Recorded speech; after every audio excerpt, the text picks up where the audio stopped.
This is episode 1 of Gaming and Relationships. Gamer guy seeks gamer girl. So a few months ago, I was at a local gaming event and I got to meet a lot of new people. And while I was there, I was chatting with a guy I met and he complimented my laptop. And I told him thank you and that it was a hand-me-down from my fiance.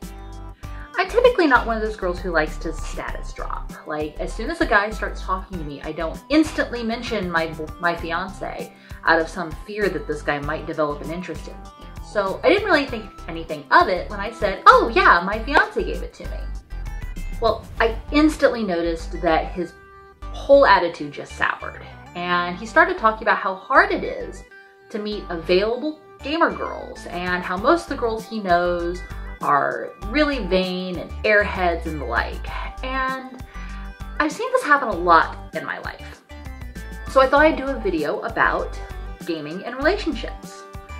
I wanted to spend some advice for gamer guys who are looking for gamer girls. Now, I'm hesitant to call myself an expert on anything, but I will go on the record to say I've been gaming since I was old enough to sit up at the keyboard. I've been dating a wonderful guy since September of 2007, and we're currently engaged to get married in January of 2016. I'm a gamer, he's a gamer, and gaming has always been a central component of our relationship.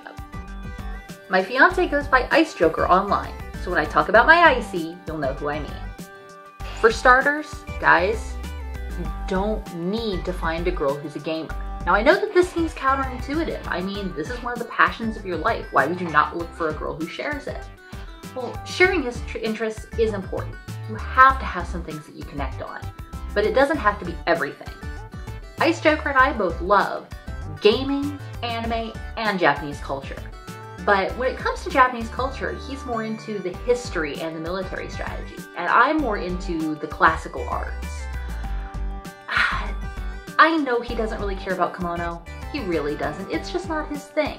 But he does his best to listen whenever I'm talking about it because he knows how passionate I am about it. But when I'm going on and on about this Bengata dying on this Okinawa Nibushiki, I know he's zoned out. Like, way out. He just can't follow it because it doesn't interest him. And that's fine with me. Because quite frankly, I can't follow his theory crafting in Dragon Age Inquisition either.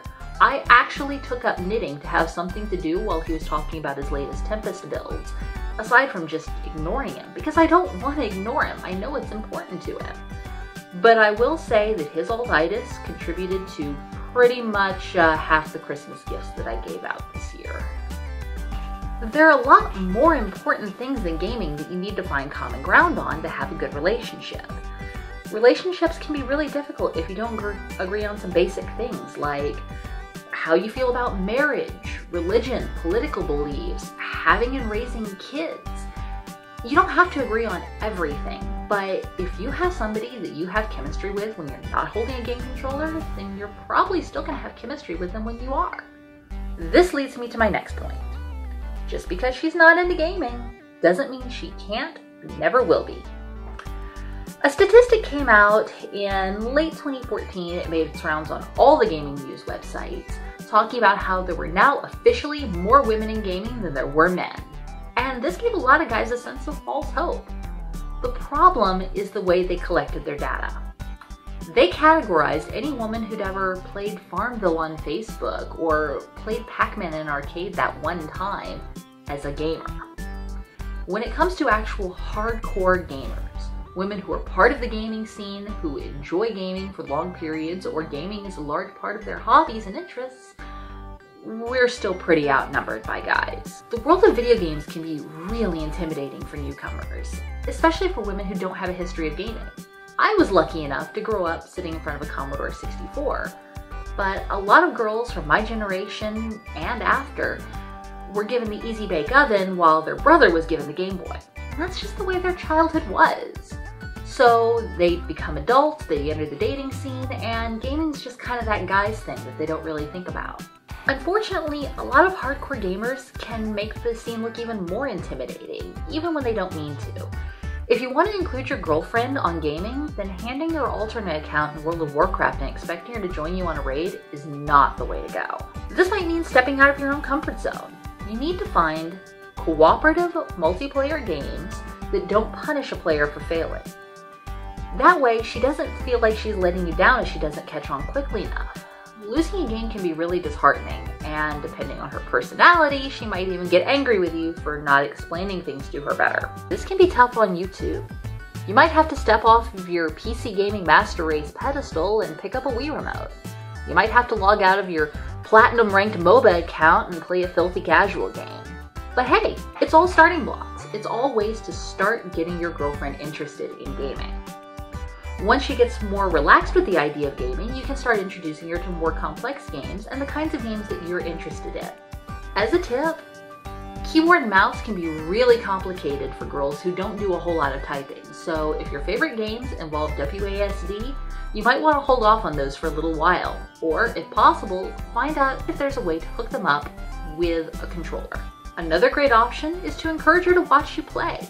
Sometimes watching a game can be just as enjoyable as participating in it, especially some of the more cinematic games that we've had coming out over the last few years. If your gaming experience includes talking about what you're doing, what your goals are, and a mechanics-light explanation of how the game works, then she might become more interested in taking part in it. Being open and accepting is a two-way street. If you want her to get involved in your hobbies, then you need to start looking into hers too. But if she's not even going to try to meet you in the middle, that could be a red flag. I've seen girls try to convince their guys to give up gaming because she thinks it's a waste of time, a waste of money, it's childish, or she just doesn't like games and doesn't see a reason for him to spend his time on them. If your gaming hobby is unhealthy, then that's one thing. But don't give up on gaming because a girl demands it.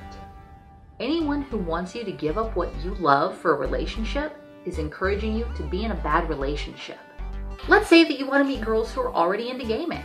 Well, how would you meet them? The same way you'd meet anybody who's already into gaming. Look into local gaming social events in your area and other conventions. If you do spot a girl, don't charge toward her and immediately start fishing to find out if she's single. Talk to her about games. That's what she's there for in the first place. If you don't walk away with a girlfriend, then you might still walk away with a really great friend. And if she likes you, then she might be able to pass your number on to some gamer girls she knows. My final point for guys, and this is important because I've heard guys say this kind of thing a lot in the gaming community. If you believe that you can't find a girl because all the single gamer girls you know are vain or dumb or witches with capital B's, you shouldn't be in a relationship right now. The first thing that you need to realize is a woman doesn't need an excuse to not be that into you. So if you can't find a girl, it's not necessarily that the problem is with every girl you've met, but the problem might be with you. You need to take a step back, look at yourself, what you want out of a relationship, and what you have to offer for a relationship.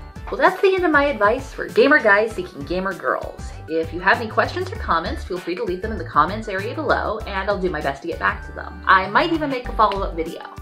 But my next video is going to be episode 2, Help, I'm in Love with a Gamer. So, for all the non-gaming women out there who want to get a little insight into this bizarre world that their boyfriends and husbands are into, I'm going to be giving some advice.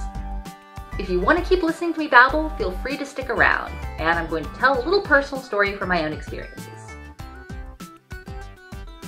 So, a very good friend of mine has been dating a girl for almost 3 years, and he's a gamer and she's not. That's fine, that's just their separation. While he's gaming, she's usually reading or working on her own book. Well, he usually plays Civilization V with me and Ice Joker, so we decided to invite her to play with us because it's a nice, slow-paced game that isn't too punishing for new players. He also recently got her into playing Final Fantasy VI with him, because it can be played with 2 controllers, and he knew she'd enjoy the narrative. Well, the other day, we were over at their apartment, and Ice Joker and I were playing a WWE game with our buddy. And I looked at her and asked, would you like to play? She said, well, I have played a guest referee before. So, her boyfriend set her up with a guest referee. Well, she got so enthusiastic about playing that her guest referee actually got kicked out of the ring for being overly violent. So, at that point, her boyfriend decided to set her up with a regular wrestler, And after we showed her the controls, within just a matter of minutes, she was choke slamming me off the top of a steel cage.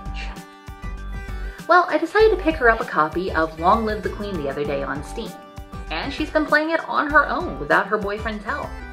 She's a long way away from being a hardcore gamer, and she may never want to be. It's not for everybody. But at least they do now have one more thing that they can connect on, and when you've been living with somebody for over 2 years and you're still finding new ways to connect, that's a pretty awesome thing.